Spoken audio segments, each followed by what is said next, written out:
Welcome learners. Now let us see about the various clustering methods. A clustering algorithm analyzes natural groups of data based on some similarities. It locates the centroid of the group of data points. For clustering to be effective, the algorithm evaluates the distance between each point from the centroid of the cluster. The goal of clustering is to determine the group in a set of unlabeled data. This diagram depicts the input of raw data and it is fed into the clustering algorithm and thereby the data is clustered. Now let us see about the k-means clustering. K-means is probably the most popular clustering algorithm. It is easy to understand and implement the code. Consider this picture for an illustration. In k-means clustering, to begin with, randomly select the number of classes or groups to use and initialize their respective center points. The center points are vectors of same length as each data point vector. Each data point is classified by computing the distance between that data point and each group center and then classifies the point to be in the group whose center is closest to it. Based on the classified points, recompute the group center by taking the mean of all the vectors in the group. Further, repeat these steps for number of iterations or until the group centers do not change much between iterations. Now, you also randomly initialize the group center a few times and then select the run looks to provide best results. K-means have the advantages such that it is very fast and it needs very few computations. Thus, it has a linear complexity of order of n. On the other hand, k-means has disadvantages too. K-medians is another variation of k-means algorithm, except instead of recomputing the group center points using the mean, we can use the median vector of the group. It is less sensitive to outliers because of using the median, but it is much slower for larger data sets as sorting is required when computing the median vector. Hope you would have understood. Now let us see about what is mean shift clustering. Mean shift clustering is a sliding window based algorithm that attempts to find dense areas of data points. It is also a centroid based algorithm. Its goal is to locate the center points of each groups or class, which works by updating candidates for center points to be the mean of the points within the sliding window. To eliminate near duplicates, these candidate windows filtered in a post-processing stage forms the final set of center points and their corresponding groups. Consider this picture for an illustration. In mean shift clustering for a single sliding window, let us now consider a set of points in two-dimensional space with a circular sliding window centered at a point C that is randomly selected and having the radius as the kernel. Mean shift is a hill climbing algorithm that involves shifting this kernel iteratively to a higher density region on each step until convergence. At every iteration, the sliding window is shifted towards region of high density by shifting the center point of the mean of points within the window, and hence the name came. The density within the sliding window is proportional to the number of points inside it. Naturally, by shifting to the mean of the points in the window, it will gradually move towards areas of higher point density. Now, continue shifting the sliding window according to the mean until there is no direction at which a shift can accommodate more points inside the kernel. Look at the graph above. Here it keeps on moving the circle until no longer the density are increased, that is, the number of points in the window. This process of steps from 1 to 3 are done with many sliding windows until all points lie within a window. When multiple sliding windows overlap the window, most of the points are preserved. Now the data points are clustered according to the sliding window in which they reside. Let us look at an illustration of the entire process from end to end with all the sliding windows is shown below. Each black dot represents a centroid of a sliding window and each grey dot is a data point. The entire process of mean shift clustering is, in contrast to k-means clustering, there is no need to select the number of clusters as mean shift automatically discovers the clusters. The fact that the cluster centers converge towards the points of maximum density is also quite desirable, as it is quite intuitive to understand and it fits well in a naturally data driven sense. The drawback is that the selection of the window size or radius r can be non-trivial. Now, let us look about density based spatial clustering of applications with noise called as dbScan. dbScan is a density based cluster algorithm similar to mean shift with some notable advantages. Now, let us look at this picture. dbScan begins with an arbitrary starting data point that is not been visited. The neighborhood of this point is extracted using a distance epsilon, that is, all points which are within the distance are neighborhood points.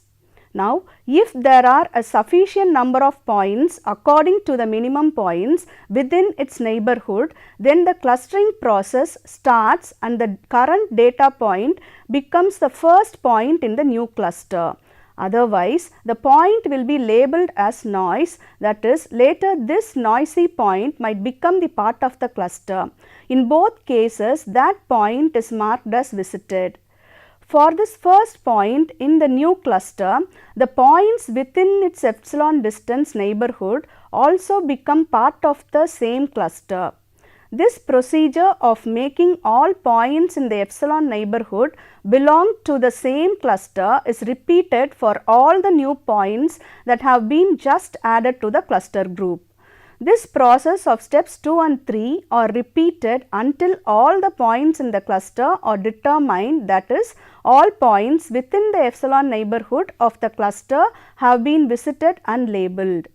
Once it is done with the current cluster, a new unvisited point is retrieved and processed, leading to the discovery of a further cluster or noise.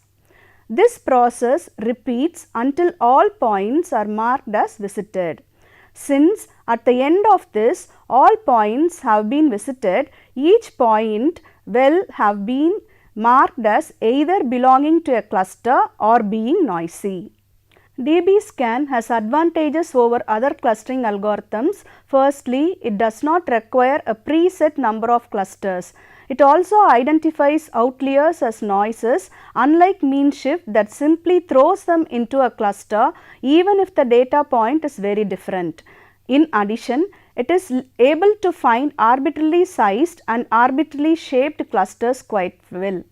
The major drawback of dbScan is that it does not perform well when the clusters are of varying density. This is because the setting of the distance threshold epsilon and min points for identifying the neighborhood points will vary from cluster to cluster when the density varies. This drawback also occurs with very high dimensional data, since again the distance threshold epsilon becomes challenging to estimate. Now, let us see about the expectation maximization clustering using Gaussian mixture models, that is GMM. One of the main drawbacks of k-means is its naive use of the mean value for the cluster center. On the left hand side, it looks obvious to the human eye that there are two circular centers with different radii centered at the same mean. K-means cannot handle this because the mean values of the clusters are very close together. K-means also fails in cases where the clusters are not circular, again because of using the mean as cluster center. Gaussian mixture model called as GMM gives us more flexibility than K-means. With GMM, we assume that the data points are Gaussian distributed. The two parameters to describe the shape of the clusters are the mean and standard deviation. Taking an example in 2 dimensions, this means that the clusters can take any kind of elliptical shape since we have a standard deviation in both the x and y directions. Thus, each Gaussian distribution is assigned to a single cluster. In order to find the parameters of the Gaussian for each cluster, example the mean and the standard deviation, an optimization algorithm called as an expectation maximization algorithm is used. By viewing the graph below, it is an illustration of the Gaussians being fitted to the clusters. Then we can proceed on to the process of expectation maximization clustering using GMMS. In this algorithm, we begin by selecting the number of clusters, that is as k-means does, and randomly initialize the Gaussian distribution parameters for each cluster. Moreover, we can try to provide a good Gauss estimate for the initial parameters by taking a good look at the data too. Given those Gaussian distributions for each cluster, compute the probability of each data point belongs to a particular cluster. The closer a point is to the Gaussian center, the more likely is to be the belonging of that cluster. This should make an intuitive sense since with the Gaussian distribution, we are assuming that most of the data lies closer to the center of the cluster. Given those Gaussian distributions for each cluster, compute the probability of each data point belongs to a particular cluster. The closer a point is to the Gaussian center, the more likely it belongs to that cluster.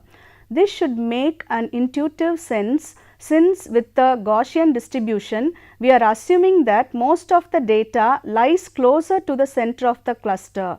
Based on these probabilities, we will compute a new set of parameters for the Gaussian distributions such that we maximize the probabilities of data points within the cluster.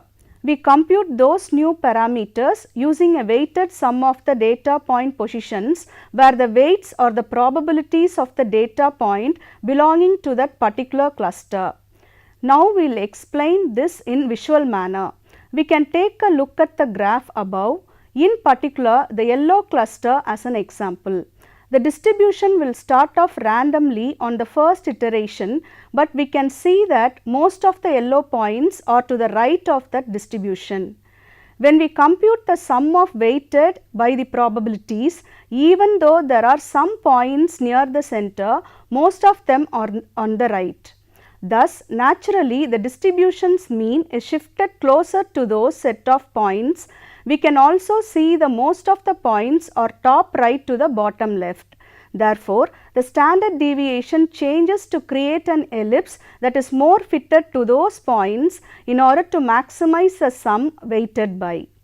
Now, repeat the steps 2 and 3 iteratively until convergence, where the distributions do not change much from iteration to iteration. Now, GMM has 2 key advantages. At first, GMM is more flexible in terms of cluster covariance than k-means due to the standard deviation parameter. The clusters can take on an ellipse shape rather than being restricted to circles. K-means is actually a special case of GMM in which each cluster's covariance along all dimensions approach to 0. Secondly, since GMMs use probabilities, they will have multiple clusters per data point.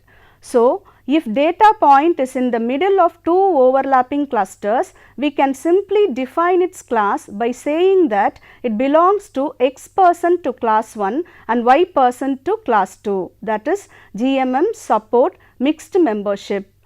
Now, let us see about agglomerative hierarchical clustering. Hierarchical clustering algorithms actually fall in 2 categories. They are top-down and bottom-up approach. Bottom-up algorithms treat each data point as a single cluster at the outset and then successively merge pairs of clusters until all clusters are merged into a single cluster that contains all data points. In bottom-up hierarchical clustering, it is therefore called as hierarchical agglomerative clustering or it is called as HAC. This hierarchy of clusters is represented as a tree called as dendrogram. The root of the tree is the unique cluster that gathers all the samples, the leaves being the clusters with only one sample. Now let us look at the graph below for an illustration before moving on to the algorithm steps. In agglomerative hierarchical clustering, we begin by treating each data point as a single cluster, that is, if there are x data points in our data set, then we have x clusters. We can select a distance matrix that measures the distance between two clusters.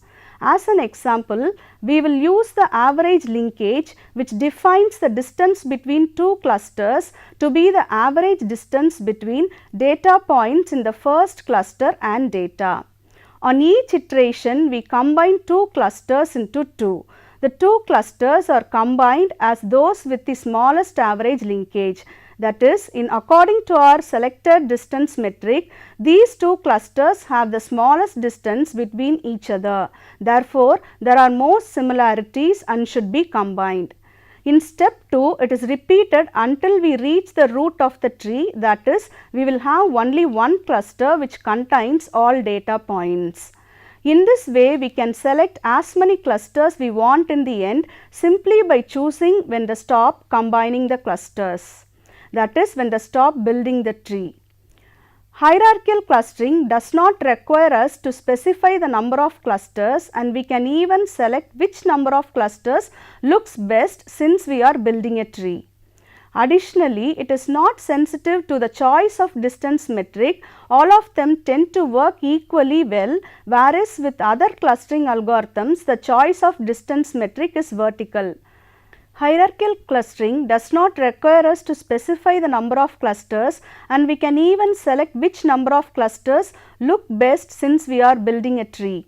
Additionally, it is not sensitive to the choice of distance metric. All of them tend to work equally well, whereas with other clustering algorithms, the choice of distance metric is critical. Good use of hierarchical clustering methods is used when the underlying data has a hierarchical structure and we want to recover the hierarchy. Other clustering algorithms cannot be used. These advantages of hierarchical clustering come at the cost of lower efficiency, as it has a time complexity of order of n square, unlike the linear complexity of k-means and GMM. These advantages of hierarchical clustering come at the cost of lower efficiency, as it has time complexity of order of n cube, unlike the linear complexity of k-means and GMM. Let us now summarize. Clustering aims at grouping data objects into classes so that objects within a class are similar while the objects in different classes are dissimilar. Conventional clustering algorithms compute the distances between objects in the entire space of dimensions. However, as the number of dimensions increases, the data objects become sparse. Indeed, any 2 points may become nearly equidistant. In such scenarios, clusters often hidden in specific subspaces of the original feature space rather than in original feature space. Thank you, friends.